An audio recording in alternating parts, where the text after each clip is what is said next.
பரிசுத்த நாமம் மகிமைப்படுவதாக.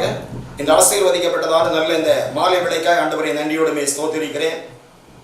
இந்த நாளிலும் அருமையான தேவனுடைய பிள்ளைகளாகிய உங்களை இந்த தொலைக்காட்சி மூலமாய் கண்டு சந்திப்பதில் நான் மிக்க மகிழ்ச்சி அடைகிறேன். கர்த்தருடைய நாமம் மகிமைப்படுவதாக. இப்பொழுது நாம் தேவ செய்திக்கு முன்னதாக ஒரு நிமிடம் தலைகளை வணக்கி ஜெபிப்போம். ஸ்தோத்திரிக்கிறோம் ஆண்டவரே, நன்றியோடுமே துதிக்கிறோம் ஐயாமே ஸ்தோத்திரிக்கிறோம். மகா கிருபையும் இரக்கம் அன்பு நிறைந்த நல்ல ஆண்டவரே, இந்த ஆசீர்வதிக்கப்பட்டதான நல்ல இந்த மாலை விளைக்காய்மை ஸ்தோத்திரிக்கிறோம். இந்த நாளில் உடைய பாதத்திலே கடந்து வர உம்முடைய திருமுகத்தை நோக்கி பார்க்க எங்கள் ஆண்டவராகி தேவன் செய்த மேலான கிருபைகளுக்காய்மை நன்றியோடுமே ஸ்தோத்திரிக்கிறோம். ஆண்டவரே, நாங்கள் இப்பொழுது உடைய சமூகத்துல உடைய வேத வசனங்களை கத்தாவே தியானிக்க நீர் எங்களுக்கு கொடுத்த மேலான கிருபைக்காய்மை ஸ்தோத்திரிக்கிறோம் ஐயா.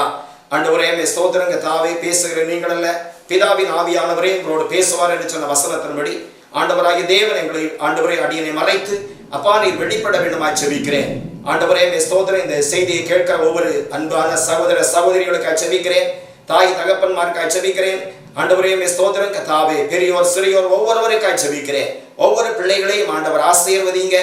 கிருபையின் கரம் கூட இருக்கட்டும். தொடர்ந்து எங்களை பாதுகாத்துக் கொள்ளும். உம்முடைய கத்தாவே நல்ல மெல்லிய சத்தம் எங்களுடைய காதுகளுடைய துணிக்க ஆண்டவரே உம்முடைய சமூகத்தில் நாங்கள் ஜெபிக்கிறோம். கத்தாவே தொடர்ந்து உம்முடைய நாமத்தை மகிமைப்படுத்தும். அடியனை மறைத்து அப்பா நீர் வெளிப்படுங்க. தொடர்ந்து அற்புதங்களை செய்யுங்க. துதி கன மகிமை எல்லாம் உமக்கே செலுத்துகிறோம். மீட்பர் இயேசுவின் நாமத்தில் ஜெபிக்கிறோம் எங்கள் ஜீவனுள்ள நல்ல பிதாவே, ஆமென், ஆமென். கர்த்தருடைய பரிசுத்த நாமம் மகிமைப்படுவதாக. எனக்கு அன்பான தேவனுடைய பிள்ளைகளே, இந்த நாளில் நாம் தியானிக்க போகிறதான இந்த செய்தியினுடைய தலைப்பு எபேசியர் நிருபம் அதனுடைய 4ஆம் அதிகாரம் அதனுடைய 22-23 வசனத்தை நான் உங்களுக்கு முன்பாக வாசிக்கிறேன். அந்தபடி முந்தின நடக்கைக்குரிய மோசம் போக்கும் இச்சைகளாலே கெட்டு போகிற பழைய மனுஷனை நீங்கள் களைந்து போட்டு உங்கள் உள்ளத்திலே புதிதான ஆவி உள்ளவர்களாகி மெய்யான நீதியிலும் பரிசுத்தத்திலும் தேவனுடைய சாயலாக சிருஷ்டிக்கப்பட்ட புதிய மனுஷனை தரித்துக் கொள்ளுங்கள். கர்த்தருடைய நாமம் மகிமைப்படுவதாக. எனக்கு அன்பான தேவனுடைய பிள்ளைகளே, அப்போஸ்தலனாகிய பவுல் எபேசியர் நிருபத்தில் இங்கே எழுதுகிறதை பார்க்க முடியும். அந்தபடி முந்தின நடக்கைக்குரிய மோசம் போக்கும் இச்சைகளாலே கெட்டு போகிற பழைய மனுஷனை நீங்கள் களைந்து போட்டு. கர்த்தருடைய பரிசுத்த நாமம் மகிமைப்படுவதாக. அங்கே அவர் எழுதுகிறதை பார்க்க முடியும். முந்தின நடக்கைக்குரிய மோசம் போக்கும் இச்சைகளாலே கெட்டு போகிற பழைய மனுஷனை நீங்கள் களைந்து போட்டு. கர்த்தருடைய பரிசுத்த நாமம் மகிமைப்படுவதாக. இன்றைக்கு அருமையான தேவனுடைய பிள்ளைகளே, இன்றைக்கு இந்த உலகத்தில் நாம் பார்க்கிற பொழுது இந்த தேவனுடைய பிள்ளைகள், தேவனை ஆராதிக்கிற பிள்ளைகளையும் இன்றைக்கு ஆராதிக்காமல் இருக்கிற பிள்ளைகளையும் இந்த சத்ருவாகிய சாத்தான் என்ன செய்கிறான் என்று சொன்னால், அவன் என்ன செய்கிறான், முந்தின நடக்கைக்குரிய மோசம் போகும் இச்சைகளாலே கெட்டு போகிற பழைய மனுஷனை களைந்து போட்டு என்று அங்கே சொல்லப்பட்டிருக்கிறது. அந்த முந்தின நடக்கைக்குரிய மோசம் போக்குகிற இச்சைகளாலே இன்றைக்கு அநேக தேவனுடைய ஜனங்கள் தன்னுடைய வாழ்க்கையை என்ன செய்கிறார்கள், பலவிதமான இச்சைகளுக்கு அடிமைப்பட்டு இன்பங்களுக்கு நிச்சயங்களுக்கும் அனித்தியமான பாவ சந்தோஷங்களுக்கும் அடிமைப்பட்டவர்களாக இந்த நாட்களில் தங்களுடைய வாழ்க்கையை கெடுத்து தங்களை என்ன செய்கிறார்கள், அதனுடைய வாழ்க்கையை ஸ்தோத்திரம் அழித்துக் கொண்டிருக்கிறதை பார்க்க முடியும். எனக்கு அன்பான தேவனுடைய பிள்ளைகளை, ஸ்தோத்திரம் இங்கே வாசிக்கிற அந்த வேத பகுதி தெளிவாய் நமக்கு சொல்லுகிறது. அந்தபடி முந்தின நடக்கைக்குரிய மோசம் போக்கு இச்சைகளாலே இந்த அநேக தேவ ஜனங்கள் இச்சிக்கப்படுகிறார்கள். மோசமான இச்சை, தன்னுடைய வாழ்க்கையை மோசம் போக்குகிற இச்சை, தன்னுடைய ஆசீர்வாதங்களை மோசம் போக்குகிற இச்சை. அதனால் ஆசீர்வாதங்கள் இழந்து விடுகிறார்கள், நன்மைகளை இழந்து விடுகிறார்கள். கர்த்தருடைய பரிசுத்த நாமம் மகிமைப்படுவதாக. இந்த மோசம் போக்குகிற இச்சை அங்கே என்ன சொல்லப்படுகிறது, ஸ்தோத்திரம் யாக்கோபு நிருபத்தில் நான் வாசிக்க முடியும். அங்கே என்ன சொல்லப்பட்டிருக்கிறது, யாக்கோபு 1ஆம் அதிகாரம் 15ஆம் வசனம் என்ன சொல்லுகிறது, கர்த்தருடைய பரிசுத்த நாமம் மகிமைப்படுவதாக. இச்சையானது கற்பம் தரித்து பாவத்தை பிறப்பிக்கும், பாவம் பூரணமாகும் போது மரணத்தை பிறப்பிக்கும். கர்த்தருடைய பரிசுத்த நாமம் மகிமைப்படுவதாக. இச்சையானது கற்பம் தரித்து பாவத்தை பிறப்பிக்கிறது. பாவம் பூரணமாகும் பொழுது மரணத்தை பிறப்பிக்கிறது. கர்த்தருடைய பரிசுத்த நாமம் மகிமைப்படுவதாக. எனக்கு அன்பான தேவனுடைய பிள்ளைகளே, ஆதியாகமத்தின் புஸ்தகத்திலே ஆதாமும் ஏவாளையும் ஆண்டவர் ஏதேன் தோட்டத்திலே உருவாக்கினார். ஆனால் அங்கே நடுமரத்தின் ஒரு விருட்சம் அங்கே இருந்தது. அந்த விலக்கப்பட்ட விருட்சத்தின் கனியை நீங்கள் சாப்பிடக்கூடாது என்று ஆண்டவர் கட்டளை கொடுத்தார். ஆனால் இந்த ஏவாள் என்ன செய்தாள் என்று சொன்னால், தன்னுடைய வாழ்க்கையில புருஷனும் மனைவியுமாக வாழ்ந்து கொண்டிருந்த பொழுது அந்த தோட்டத்திலே அவள் தனியாக உலாவ சென்றாள்.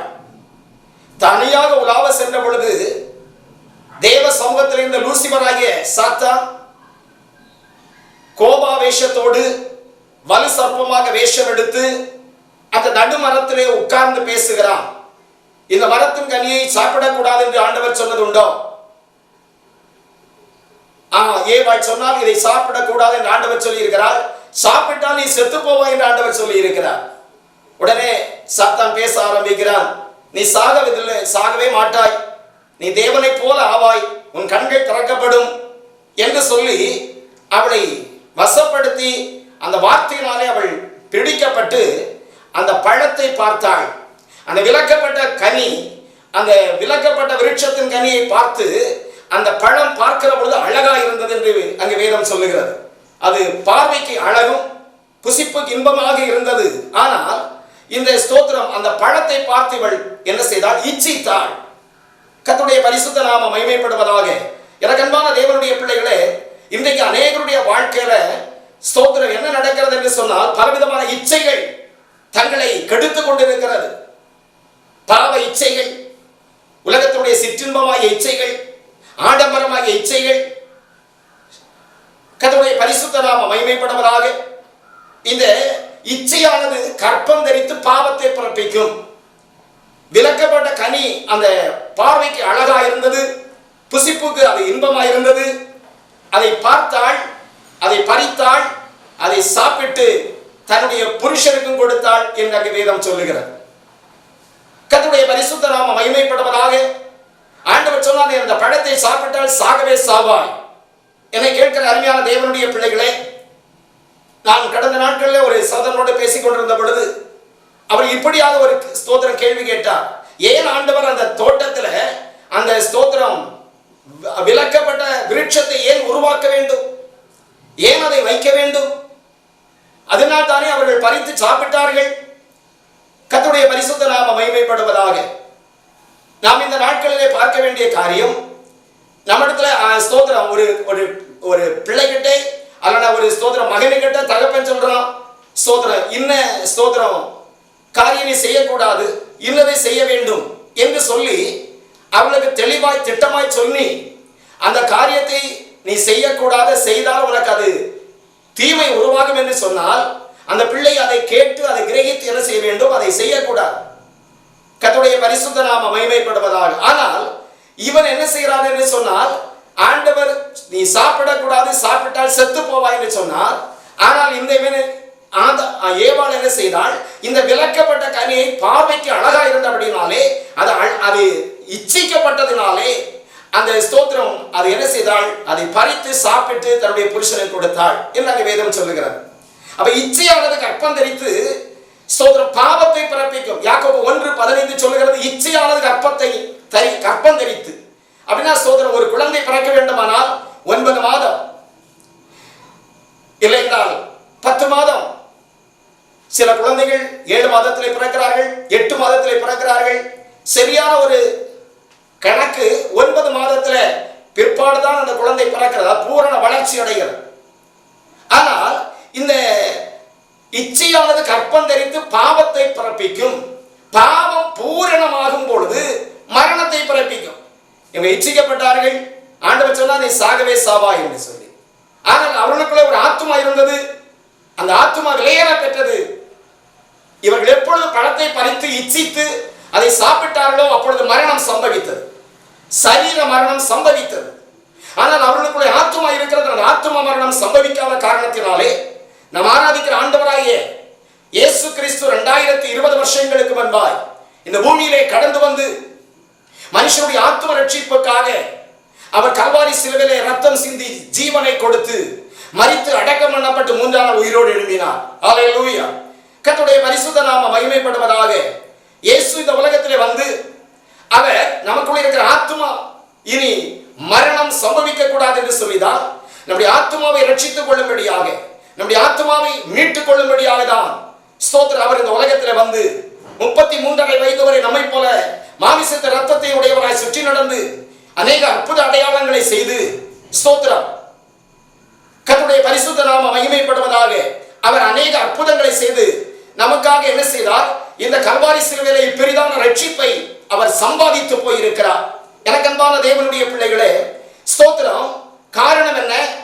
இந்த மனிதன் தேவனுடைய வார்த்தையை மீறினால் பாவம் செய்தபடினாலே, தேவனுடைய வார்த்தையை மீறுவதே பாவம். இந்த அநேக தேவனுடைய பிள்ளைகள், சகோதர சகோதரிகள், இன்றைக்கு ரட்சிக்கப்பட்டவர்கள், மனம் திரும்பினவர்கள், ஞானஸ்நானம் எடுத்தவர்கள், தேவனுடைய சமூகத்திலே ஆண்டவருடைய ஊழியத்தை செய்கிறவர்களும் கூட இந்த அநேக ஸ்தோத்திர நேரங்களில் இந்த உலகத்துக்கு மேல இச்சை வைக்கிறார்கள். இந்த உலகத்துடைய சிற்றின்பங்கள் மேல இச்சை வைக்கிறார்கள். உலகத்துடைய ஆடம்பரத்தின் மேல இச்சை வைக்கிறார்கள். கர்த்தருடைய பரிசுத்த நாமம் மகிமைப்படுவதால் தாங்கள் அணிந்து கொள்கிற ட்ரெஸ்கள் மேல ஸ்தோத்திரம் அது விதவிதமான ட்ரெஸ்களை உருவாக்கி அந்த ஆடைகளை அணிந்து ஸ்தோத்திரம் மற்றவர்கள் என்னை கவர்ச்சியாக பார்க்க வேண்டும், மற்றவர்கள் என்னை இச்சிக்க வேண்டும் என்று இந்த நாளிலே என்ன செய்கிறார்கள்? ட்ரெஸ்ஸையே கூட அவர்கள் சேஞ்ச் பண்ணி பல விதங்களில் ஆடம்பரமாக ட்ரெஸ்களை அணிந்து ஸ்தோத்திரம் லிப்டிக்ஸ், ஸ்கூடெக்ஸ், ஹைடெக்ஸ் இப்படிப்பட்டதான ஸ்தோத்திரம் என்ன செய்கிறார்கள்? இந்த அழகு பொருட்களை வாங்கி அவர்கள் தங்களை அலங்கரித்துக் கொண்டிருக்கிறார்கள். கர்த்தருடைய நாமம் மகிமைப்படுவதாக. என்ன கேட்கிற தேவனுடைய பிள்ளைகளே, இந்த அலங்காரத்தினாலே மற்றவர்கள் ஒருவருக்கொருவர் இச்சிக்கப்படுகிறார்கள். இந்த இச்சையானது என்ன செய்கிறது? கர்ப்பம் தரிக்கிறது. கர்ப்பம் தரித்து அது பாவத்தை பிறப்பிக்கிறது. பாவம் பூரணமாகும் போது மரணத்தை பிறப்பிக்கிறது என்று யாக்கோபு அங்கே சொல்லுகிறார். கர்த்தருடைய பரிசுத்த நாமம் மகிமைப்படுவதாக. எனக்கு அன்பான தேவனுடைய பிள்ளைகளே, இந்த நாளிலே இந்த செய்தியை கேட்டுக்கொண்டிருக்கிற அருமையான சகோதரனே சகோதரியே, ஆண்டவர் உன்னோடு பேசிக் கொண்டிருக்கிறார். இந்த நாளில் தேவ சமூகத்தில் நீ ஸ்தோத்திரம் உன்னுடைய ஆத்துமா கெட்டு போகாதபடி, உன்னுடைய வாழ்க்கை கெட்டு போகாதபடி, உன்னுடைய குடும்பம் கெட்டு போகாதபடி நீ இந்த நாட்களிலே கவனமாய் இருக்க வேண்டும் என்று சொல்லி ஆண்டவர் உன்னை பார்த்து அன்போடு பேசுகிறார். ஆண்டவர் இந்த நாளிலே மனுஷன் கெட்டு போகிறது தேவனுக்கு விருப்பம் அல்ல. கர்த்தருடைய பரிசுத்த நாமம் மகிமைப்படுவதாக. முந்தின நடக்கைக்குரிய மோசம் போக்குகிற இச்சைகளாலே கெட்டு போகிற பழைய மனுஷனை நீங்கள் களைந்து விட்டு, ஒருவேளை நீங்கள் ஆண்டவரை அறியாதிருந்த காலத்தில் இந்த உலகத்துக்கு ஒத்த வேஷம் போட்டு நடந்திருக்கலாம். உலகத்தோடு நீங்கள் ஒட்டி வாழ்ந்திருக்கலாம். உங்களுடைய பாவ பழக்க வழக்கங்கள், ரகசிய பாவங்களை செய்திருக்கலாம். SMS அனுப்பி ரகசிய தகவல் தொடர்புகளை நீ வைத்திருக்கலாம். உன்னுடைய மனைவிக்கு தெரியாம ரகசிய தொடர்பை நீ வைத்திருக்கலாம். உன்னுடைய புருஷனுக்கு தெரியாம ரகசிய தொடர்பை நீ வைத்திருக்கலாம். இந்த ஆண்டவர் உன்னை பார்த்து சொல்லுகிற காரியம், இந்த ரகசிய தொடர்பை நீ துண்டித்து விட வேண்டும். கெட்டு போகிற பழைய மனுஷன் அவனை நீ களைந்து விட வேண்டியது அவசியமாக இருக்கிறது. ஹல்லேலூயா. கர்த்தருடைய பரிசுத்த நாமம் மகிமைப்படுவதாக. அந்த பழைய மனுஷன் உன்னுடைய வாழ்க்கையில் இருப்பான் என்றால் ஸ்தோத்திரம், அந்த மனுஷன் உன்னை கேட்டுக்கு நேராய், அழிவுக்கு நேராய், பாதாளத்துக்கு நேராய் உன்னை என்ன செய்வான்? வழி நடத்தி கொண்டே இருப்பான். கர்த்தருடைய பரிசுத்த நாமம் மகிமைப்படுவதாக. இது குறித்து எபேசியர்கள் நிருபத்தில் நான் வாசிக்கிற பொழுது 2ஆம் அதிகாரம், எபேசியர் 2ஆம் அதிகாரத்தில் நான் வாசிக்கிற பொழுது அங்கே நாம் என்ன வாசிக்கிறோம் என்று சொன்னால், எனக்கு அன்பான தேவனுடைய பிள்ளைகளே, எபேசியர் 2ஆம் அதிகாரம் அதனுடைய 2-3 நான் வாசிக்க கேட்கிறேன். நீங்க கேளுங்க. அவைகளில் நீங்கள் முற்காலத்தில் இவ்வுலக வழக்கத்திற்கு ஏற்றபடியாகவும் கீழ்ப்படியாமையின் பிள்ளைகளிடத்தில் இப்பொழுது கிரியை செய்கிற ஆகாயத்து அதிகார பிரபுவாகிய ஆவிக்கேற்றபடியாகவும் நடந்து கொண்டீர்கள். அவைகளில் நீங்கள் முற்காலத்தில் இவ்வுலக வழக்கத்திற்கு ஏற்றபடி, இந்த உலகத்துக்கு ஏற்ற ஒரு வழக்கம் இருக்கிறது. இந்த உலகத்துக்கு ஏற்ற வழக்கத்திற்கு ஏற்றபடியாகவும் கீழ்ப்படியாமையின் பிள்ளைகளிடத்தில் இப்பொழுது கிரியை செய்கிற ஆகாயத்து அதிகார பிரபுவாகிய ஆவிக்கேற்றபடி நடந்து கொண்டீர்கள். கீழ்ப்படியாமையின் பிள்ளைகள், சத்தியத்தை அறிந்தும் அறியாதவர்களைப் போல, சத்தியத்தை அறிந்தும் அதை கேட்டும் அதை ஸ்தோத்திரம் ருசித்தும் அந்த சத்தியத்தை அறிந்தும் அதை மறுதலித்துக் கொண்டிருக்கிற ஒரு தேவ ஜனங்கள், அறியாதவர்களைப் போல சில நேரங்களில் நன்றாக வசனத்தை கேட்கிறார்கள், நன்றாக ஜெபிக்கிறீர்கள், நன்றாக வேதம் வாசிக்கிறீர்கள், நன்றாக ஆண்டவரை ஆராதிக்கிறீர்கள். ஆனால் சில நேரங்களிலே சோதர சத்ருவாகிய சாத்தான் என்ன செய்கிறார்? சில இச்சைகளை உங்களுக்கு முன்னாலே கொண்டு வந்து விடுகிறார். சில அநித்தியமான உலக சிநேகம் உனக்கு நேராய் கடந்து வருகிறது. 1 யோவான் எழுதின சுவிசேஷத்தை வாசிக்கிற பொழுது அங்கே நாம் என்ன சோதர வாசிக்க முடியும்? கர்த்தருடைய பரிசுத்த நாமம் மகிமைப்படுவதாக. 1 யோவான் அதனுடைய 2ஆம் அதிகாரம் 15, 16 நான் வாசிக்கிறேன். உலகத்திலும் உலகத்தில் உள்ளவைகளிலும் அன்பு கூறாதிருங்கள். ஒருவன் உலகத்தில் அன்பு கூர்ந்தால் அவனிடத்திலே பிதாவின் அன்பு இல்லை. ஏனெனில் மாமிசத்தின் இச்சையும் கண்களின் இச்சையும் ஜீவனத்தின் பெருமையும் உலகத்தில் உள்ளவைகள் எல்லாம் பிதாவினால் உண்டானவைகள் அல்ல, அவைகள் உலகத்தினால் உண்டானவைகள். உலகமும் அதன் இச்சைகளும் ஒளிந்து போகும், தேவனுடைய சித்தத்தின்படி செய்கிறவனோ என்றென்றைக்கும் நிலைத்திருப்பார். கர்த்தருடைய பரிசுத்த நாமம் மகிமைப்படுவதாக. எனக்கு அன்பான தேவனுடைய பிள்ளைகளே, உலகத்திலும் இங்கே சொல்கிறார், உலகத்திலும் உலகத்தில் உள்ளவைகளிலும் அன்பு கூறாதிருங்கள். இந்த உலகத்தில் அநேகர் அன்பு கூர்ந்து கொண்டிருக்கிறார்கள். ஆண்டவரை விட நீ யாரை அன்பு கூறுகிறது தேவனுடைய விருப்பம் அல்ல. முதலாவது நீ ஆண்டவரை அன்பு கூற வேண்டும்.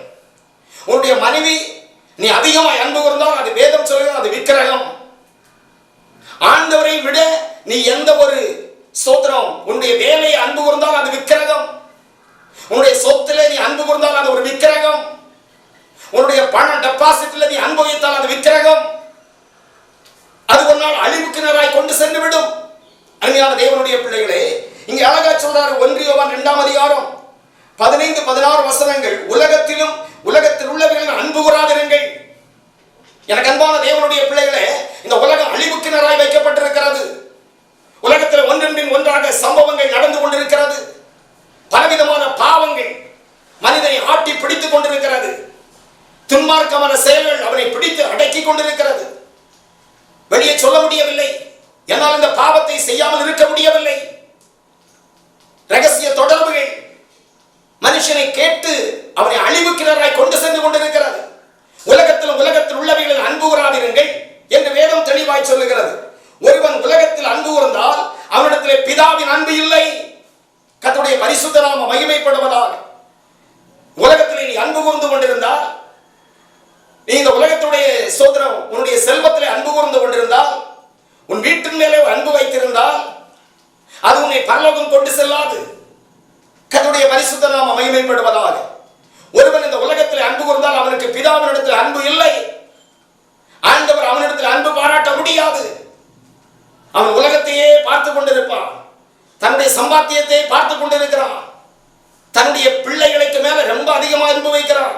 அன்பு வைக்க வேண்டும், ஆனால் ஆண்டவரை விட அதிகமாக அன்பு செலுத்தக்கூடாது என்று வேதம் சொல்லுகிறது. அதிலே 1 யோவான் 2ஆம் அதிகாரம் 16ஆம் வசனம் என்ன சொல்கிறது? ஏனெனில் மாமிசத்தின் இச்சை, என்னை கேட்கிற தேவனுடைய பிள்ளைகளே, கெட்டு போகிற பழைய மனுஷனை களைந்து போட்டு நம்முடைய ஆவிக்குரிய வாழ்க்கையை கெட்டு போக பண்ணுகிறது. ஜப வாழ்க்கையை கெட்டு போக பண்ணுகிறது. பரிசுத்த வாழ்க்கையை கெட்டு போக பண்ணுகிறது. பரிசுத்த வாழ்க்கை நம்மை விட்டு மாறி அசுத்தமான வாழ்க்கை கடந்து வருகிறது. அது கொஞ்சம் கொஞ்சமாய் நம்மை விட்டு என்ன செய்கிறது? பரிசுத்தம் கடந்து போகிறது. தேவனுடைய வருகைக்கு ஆயத்தப்பட வேண்டிய ஜனங்கள், தேவ ஆண்டவருடைய வருகைக்கு ஆயத்தமாக விழிப்போடு இருக்க வேண்டிய ஜனங்கள், இன்றைக்கு சத்துரு என்ன செய்கிறான்? சில இச்சைகளை காட்டி, இன்பங்களை காட்டி, அனித்தியமான பாவ சந்தோஷங்களை காட்டி அவர்களை என்ன செய்கிறான்? அழிவுக்கிணராய் கொண்டு போய் கொண்டிருக்கிறார். அங்கே சொல்கிறார், ஏனெனில் மாமிசத்தின் இச்சை. என்னை கேட்கிற தேவனுடைய பிள்ளைகளே, இன்னைக்கு அநேக செய்தித்தாள்கள் வந்து கொண்டிருக்கிறது. தொலைபேசிகளில் அவருடைய நியூஸ்கள் வந்து கொண்டிருக்கிறது. ஒரு திருமணம் பண்ணி முடித்தால் வேறே, இந்த திருமணத்தை முடித்த பிற்பாடு ஒரு சில ஆண்டுகளுக்குள்ளால வேற எதையோ ஒரு சில திருமணங்களை செய்து விடுகிறார்கள். பலவிதமான காரியங்கள் நடந்து கொண்டிருக்கிறது. கர்த்தருடைய பரிசுத்த நாமம் மகிமைப்படுவதாக. கடைசியாக பார்க்கிற பொழுது அவருடைய வாழ்க்கையில பலவிதமான சம்பவங்கள் நடக்கிறது. தன்னுடைய வாழ்க்கையை கேட்டுக்கிறாராய் அழிவுக்கினராய் போய்விடுகிறது. என கேட்கிற தேவனுடைய பிள்ளைகளே, மாமிசத்தின் இச்சை. இன்னைக்கு வேதத்தை பார்க்கிற பொழுது ஸ்தோத்திரம், வேதம் சொல்லுகிறது ஸ்தோத்திரம், உபாகமத்தின் புஸ்தகம் 22ஆம் அதிகாரம் 5ஆம் வசனம். உபாகமம் 22ஆம் அதிகாரம் 5ஆம் வசனத்தை நான் வாசிக்கிறேன். புருஷரின் உடைகளை ஸ்திரீகள் தரிக்கலாகாது, ஸ்திரீகளின் உடைகளை புருஷர் தரிக்கலாகாது. அப்படி செய்கிறவர்கள் எல்லாரும் உன் தேவனாய கர்த்தருக்கு அருவருப்பானவர்கள். என கேட்கிற தேவனுடைய பிள்ளைகளே, இங்கே தெளிவாக இந்த ஸ்தோத்திரம் வேத புஸ்தகம் சொல்லுகிறது. உபாகமம் 22:5, புருஷரின் உடைகளை ஸ்திரீகள் தரிக்கலாகாது. இந்த புருஷனுடைய உடைகளை ஸ்திரீகள் தரிக்கிறார்கள். பேண்ட் ஷர்ட் போடுகிறார்கள். அவர்கள் ஜீன்ஸ் பேண்ட், ஜீன்ஸ் ஷர்ட். புருஷர்கள் உடைகளை ஸ்திரீகள் தரிக்க கூடாது. ஸ்திரீகளின் உடைகளை புருஷர்கள் தரிக்க கூடாது. கர்த்தருடைய பரிசுத்த நாமம் மகிமைப்படுவதாக. இன்றைக்கு உலகம் எங்கும் பார்க்கும் பொழுது இப்படி மாறி மாறி என்ன செய்கிறார்கள்? பலவிதமான இச்சைகள் உருவாகும்படியாக அந்த ஸ்திரீகள் இந்த லக்கீஸ் என்கிறதான ஒரு பேண்டை அணிகிறார்கள்.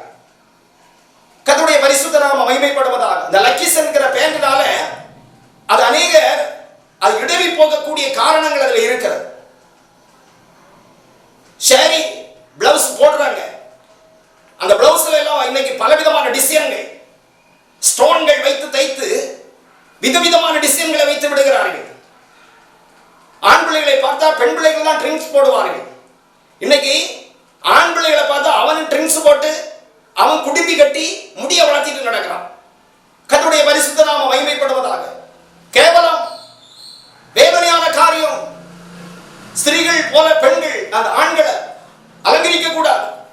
ஆண்களை போல ஸ்திரீகள் உடைகளை அணியக்கூடாது. வேதம் தெளிவாய் சொல்லுகிறது. உபாகமம் 22:5, புருஷரின் உடைகளை ஸ்திரீகள் தரிக்கலாகாது, ஸ்திரீகளின் உடைகளை புருஷர் தரிக்கலாகாது. அப்படி செய்கிறவர்கள் எல்லாரும் உன் தேவனாய கர்த்தருக்கு அருவருப்பானவர்கள். எனக்கு அன்பான தேவனுடைய பிள்ளைகளே, ஆண்டவர் இதை விரும்பவில்லை. ஆண்டவர் ஸ்தோத்திரம் ஆண்களுக்கு ஏற்றார். அவருடைய பிறப்பிலேயே சரியான அவனுக்கேற்ற அழகை கொடுத்திருக்கிறார். சரியான அழகை அவனை உருவாக்கி இருக்கிறார். தேவ சாயலாகவே உருவாக்கி இருக்கிறார். கர்த்தருடைய பரிசுத்த நாமம் மகிமைப்படுவதாக. இன்றைக்கு பார்த்தால் இந்த இச்சை, கண்களின் இச்சை, வேதம் சொல்லுகிறது. ஏனெனில் மாமிசத்தின் இச்சை, இரண்டாவது கண்களின் இச்சை. கண்களினாலே செய்கை காட்டி பேசுகிறார்கள். வாய் பேசாது, கண்கள் பேசும், கைகள் பேசும், கால்கள் பேசும். இது பழைய மனுஷன். எனக்கு அன்பான தேவனுடைய பிள்ளைகளை, இந்த பழைய மனுஷனை நீ களைந்து போட வேண்டிய அவசியமாக இருக்கிறது. கெட்டு போகிற பழைய மனுஷனையும் அவன் செய்கைகளையும் களைந்து போட்டு உங்கள் உள்ளத்தில் புதிதான ஆவி உள்ளவர்களாகி மெய்யான நீதியிலும் பரிசுத்தத்திலும் அவரை தரித்துக் கொள்ளுங்கள். கர்த்தருடைய பரிசுத்த நாமம் மகிமைப்படுவதாக. எனக்கு அன்பான தேவனுடைய பிள்ளைகளே, கெட்டு போகிற பழைய மனுஷனை அவனுடைய செய்கைகளை நீங்கள் களைந்து விட்டு உங்கள் உள்ளத்தில் புதிதான ஆவி உள்ளவர்களாகி என்று அங்கே வாசிக்கிறோம். அங்கே எபேசியர் 2ஆம் அதிகாரம் அதனுடைய 2ஆம் அதிகாரம் 3ஆம் வசனம், அவர்களுக்குள்ளே நாம் எல்லாரும் முற்காலத்திலே நமது மாமிச இச்சையின்படியே நடந்து, முற்காலங்களிலே பாருங்க, இவ்வுலக வழக்கத்திற்கு ஏற்றபடியாகவும் கீழ்ப்படியாமையின் பிள்ளைகளிடத்தில் இப்பொழுது கிரியை செய்து வருகிற ஆகாயத்து அதிகார பிரபுவாகிய ஆவிக்கேற்றபடி நடந்து கொண்டீர்கள். இப்பொழுது கிரியை செய்கிற ஆகாயத்து அதிகார பிரபு யார்? இந்த உலகத்தின் அதிபதியாகிய சாத்தான். இந்த உலகத்தின் அதிபதியாகிய சாத்தான் என்ன செய்கிறான்? ஜனங்களை கீழ்ப்படியாமல், தேவனுடைய உபதேசத்துக்கு, வேத வசனத்துக்கு கீழ்ப்படியாமல், மனம் திரும்பாமல், ரட்சிக்கப்படாமல், தேவனுடைய நீதியாகிய திருமுழுக்கு ஞானஸ்நானத்தை பெற்று பரிசுத்தமாய் வாழ விடாதபடி என்ன செய்கிறான்? இந்த காய்க்கு இப்பொழுது கிரியை செய்கிற ஆகாயத்து அதிகார பிரபு சாத்தான் சில அதிகாரத்தை வைத்திருக்கிறார். ஜனங்களை தன்னுடைய கையின் கீழ் அடக்கி வைக்க வேண்டும். தன்னுடைய ஆளுகைக்குள்ள அவர்கள் ஜனம் இருக்க வேண்டும். நன்றாக குடிக்க வேண்டும், நன்றாக வெறிக்க வேண்டும், நன்றாக வேஷித்தனம் பண்ண வேண்டும், நன்றாக ஸ்தோத்திரம் சண்டை போட வேண்டும், நன்றாக மந்திரவாதம் செய்ய வேண்டும், இப்படியாக கொலை செய்ய வேண்டும், கொள்ளையடிக்க வேண்டும். அருமையான தேவனுடைய பிள்ளைகளே, இப்படி ஜனங்களை சாத்தான் என்ன செய்கிறான்? இப்படி அடக்கி வைத்து அவன் கீழ்ப்படியாமல் போக பண்ணுகிறான். இந்த தேவனுடைய வசனத்துக்கு கீழ்ப்படியாமல் போக பண்ணுகிறான். இந்த ரட்சிப்புக்கு கீழ்ப்படியாமல் போக பண்ணுகிறான். ஆக இங்கே சொல்லப்படுகிறது, அவர்களுக்குள்ளே நாம் எல்லாரும் முற்காலத்திலே நமது மாமிச இச்சையின்படி நடந்து, மாமிச இச்சையின்படி முன்னால ரட்சிக்கப்படுறதுக்கு முன்னால, ஆண்டவரை அறிந்து கொள்வதற்கு முன்னால நீ சோதனை என்ன செய்கிற? நாம் எல்லாரும் முற்காலத்திலையும் நமது மாமிச இச்சையின்படி நடந்தோம். நமது மாமிசமும் மனமும் விரும்பினவர்களை செய்து சுபாவத்தினாலே மற்றவர்களைப் போல கோபாக்கினின் பிள்ளைகளாயிருந்தோம். கர்த்தருடைய பரிசுத்த நாமம் மகிமைப்படுவதாக. அப்போஸ்தலனாகிய பவுல் எபேசியர் நிருபத்தின் 2ஆம் அதிகாரத்திலே தெளிவாய் சொல்லுகிறார்.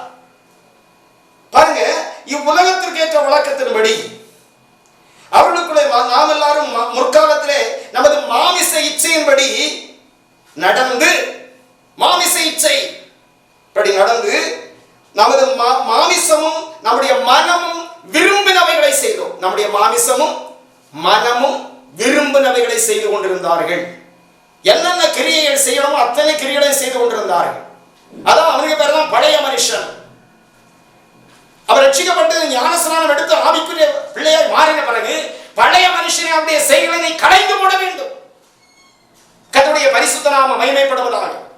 அநேகர் ரட்சிக்கப்பட்ட பிறகு ஞானஸ்நானம் எடுத்து ஆண்டவருடைய பிள்ளைகளாய் மாறி சீமோஸ்தல பேர் பதவி செய்த பிறகு கெட்ட வார்த்தை பேசுகிறார்கள். கெட்ட வார்த்தையாய் பேசி தன்னுடைய ஆவிக்குரிய பரிசுத்த வாழ்க்கையை கெடுத்துக் கொண்டிருக்கிறார்கள். ஆனால் வேதம் சொல்லுகிறது, தன்னுடைய மனமும் மாம்ச விரும்பினபடி செய்து சுபாவத்தினாலே மற்றவர்களை போல. அப்ப இந்த ஸ்தோத்திரம் மற்றவர்களை போல, உலக ஜனங்களை போல என்ன செய்கிறார்கள்? கோபாக்கினின் பிள்ளைகளாய் மறுபடியும் மாறிவிடுகிறார்கள். என அன்பான தேவனுடைய பிள்ளைகளே, இதற்காக நீ ரட்சிக்கப்படவில்லை, இதற்காக நீ மனம் திரும்பவில்லை, இதற்காக நீ ஞானஸ்நானம் எடுக்கவில்லை. நீ மனம் திரும்பினது உண்மையானால், ரட்சிக்கப்பட்டது உண்மையானால், அபிஷேகம் பெற்றது உண்மையானால், ஆண்டவரை ஆராதிக்கிறது உண்மையானால், நீ மற்றவர்களை போல கோபாக்கினின் பிள்ளைகளாய் ஜீவிப்பாயானால், பரிதாபம் அருமையான சகோதரனே, சகோதரியே, அருமையான தங்கச்சி, தம்பி, அருமையான அண்ணா, அக்கா, நீ சுபாவத்தினாலே உன் சுபாவம் மாற்றப்பட வேண்டும். உன் பழைய மனுஷனை நீ களைந்து விட வேண்டும். கெட்டு போகிற பழைய மனுஷன் உன்னை நரகத்தினராய் கொண்டு சென்று விடும். மறந்து போகாதே. ஆண்டவராய் இயேசு உன்னை அன்போடு அழைக்கிறார். அவருடைய சமூகத்தில் உன்னுடைய குற்றங்களை உணர்த்தி, ஆண்டவரே என்னை மன்னியும் என்று கண்ணீர் விடுவாயா? ஏசப்பா எனக்கு உதவி செய்யுங்கப்பா, நான் பழைய மனுஷனாகிவிட்டேன், நான் மனம் திரும்பி உண்மைதான், ரட்சிக்கப்பட்டது உண்மைதான், ஞானஸ்நானம் எடுத்தது உண்மைதான், ஆனால் என்னுடைய வாழ்க்கை இப்பொழுது பழைய மனுஷனை போல ஆகிவிட்டது, எனக்கு உதவி செய்யும் ஐயா, ஆண்டவரே எனக்கு உதவி செய்யுங்க.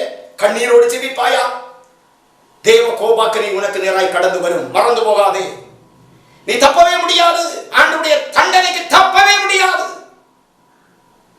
உன்னுடைய ரகசிய பாவங்கள், உன்னுடைய SMS, உன்னுடைய ரகசிய தகவல் தொடர்புகள் இன்றைக்கே துண்டித்து விடு. இயேசுவை அன்போடு அழைக்கிறார். இயேசுவை அன்போடு அழைக்கிறார். எந்த பாவி ஆண்டவர் தள்ளவே மாட்டார். எந்த பாவி ஆண்டவர் தள்ளவே மாட்டார். பாவத்தை வெறுக்கிறார், பாவியை நேசிக்கிறார். அருமையான தேவனுடைய பிள்ளைகளே, இப்படி ஒருவன் தன்னுடைய வாழ்க்கையில தேவன் விரும்பாத அநேக காரியங்களை செய்து கொண்டிருப்பானால் அவன் பழைய மனுஷனாகவே இருந்து கொண்டிருப்பான். வேதம் சொல்லுகிறது 2 கொரிந்தியர் அதனுடைய 5ஆம் அதிகாரம் 17ஆம் வசனம், இப்படி இருக்க ஒருவன் கிறிஸ்துவுக்குள் இருந்தால் புதிய சிருஷ்டியாக இருக்கிறான், பழையவைகள் எல்லாம் ஒளிந்து போயின, எல்லாம் புதிதாகின. கிறிஸ்து பிளஸ் அவன் கிறிஸ்தவன், கிறிஸ்து பிளஸ் அவன் கிறிஸ்தவன். கிறிஸ்து உனக்குள்ளே தரித்திருப்பானால் நீ கிறிஸ்தவனாய் இருப்பாய். கிறிஸ்து உனக்குள்ளே தரித்திருப்பானால் நீ கிறிஸ்தவனாய் இருப்பாய். வெளிவேஷம் ஒண்ணு ஆண்டவருக்கு முன்னால செல்லுபடியாக. கர்த்தருடைய பரிசுத்த நாமம். ஒருவன் கிறிஸ்துவுக்குள் இருந்தால் அவன் புதிய சிருஷ்டியாக இருக்கிறான். பழையவைகள் எல்லாம் ஒழிந்து போயின, எல்லாம் புதிதாகின. எனக்கு அன்பான சகோதரனே, சகோதரியே, இந்த செய்தியை கேட்டுக்கொண்டிருக்கிற என்பது தாயே, தகப்பனே, தங்கச்சி, தம்பி, நம்முடைய பழைய மனுஷனை நாம் விட்டு ஒருவன் கிறிஸ்துவுக்குள் இருந்தால் புதிய மனுஷனாய் இருக்கிறான். பழையவைகள் எல்லாம் ஒழிந்து போகட்டும். ஒரு புதிய வாழ்க்கை. உன்னை பார்த்து மற்றவர்கள் ரட்சிக்கப்பட வேண்டும். ரட்சிக்கப்படாத உன்னுடைய குடும்பத்தோட அங்கத்தினர் உங்களை பார்த்து ரட்சிக்கப்பட வேண்டும், மனம் திரும்ப வேண்டும். அவருடைய பழைய மனுஷனை தண்ணீரை அடக்கம் பண்ண வேண்டும். மார்க் 16 என்ன சொல்லுகிறது? விசுவாசம் உள்ளவனாகி ஞானஸ்நானம் பெற்றவன் ரட்சிக்கப்படுவான், விசுவாசியாதவனோ ஆக்கினைக்குள்ளாக தீர்க்கப்படுவான். ஞானம் ஸ்நானம், ஞானம் பிளஸ் ஸ்நானம், ஞானம் அந்த வரவு ஸ்நானம். ஞான ஸ்நானம் என்று சொன்னால் எபிரேய பாஷையில பேப்டிசம். பேப்டிசம் முழுகுதல். பழைய மனுஷனை தண்ணிக்குள்ளே கொண்டு முழுகி அவனை புதிய மனுஷனாக இவன் எழும்புகிறான். அல்லேலூயா. கர்த்தருடைய பரிசுத்த நாமம் மகிமைப்படுவதாக. ஆகவே இந்த நாட்கள் நாம் ஒரு புதிய மனுஷனாய் மாறுவோம். ஆண்டவருடைய நாமத்தை மகிமைப்படுத்துவோம். இயேசு சீக்கிரமாய் வரப்போகிறார். கண்களை மூடி ஒரு நிமிடம் ஜெபிப்போமா? மகா கிருபை இரக்கம் அன்பு நிறைந்த நல்ல ஆண்டவரே, ஆசீர்வதிக்கப்பட்டதான நல்ல இந்த அருமையான ஆராதனை, இந்த நல்ல செய்தி வேளைக்காய் துதிக்கிறேன். இந்த வேளையிலே உடைய பிள்ளைகளாய நாங்கள் உடைய வேத வசனத்தை தியானிக்க ஆண்டவர் எங்களுக்கு கொடுத்த கிருபைகளுக்காய் ஸ்தோத்திரம். இதை கேட்டுக்கொண்டிருக்கிற அன்பு சகோதர சகோதரிகளுக்காய் ஜெபிக்கிறேன். ஒவ்வொரு பிள்ளைகளையும் ஆண்டவர் ஆசீர்வதியும், கண்ணின் கண்மணி போல பாதுகாத்துக் கொள்ளும். கெட்டு போகிற பழைய மனுஷனையும் அவனுடைய செய்கைகளையும் களைந்து விட்டு உங்கள் உள்ளத்திலே புதிதான ஆவி உள்ளவர்களாகி மெய்யான நீதியிலும் பரிசுத்தத்திலும் ஆண்டவராய் இயேசுவை தரித்துக் கொள்ள, அவரோடு கூட இணைந்து வாழ ஒவ்வொரு பிள்ளைகளுக்கு ஆண்டவர் உதவி செய்வீராக. இயேசுவின் நாமத்தில் ஜெபிக்கிறோம் நல்ல பிதாவே. ஆமென்.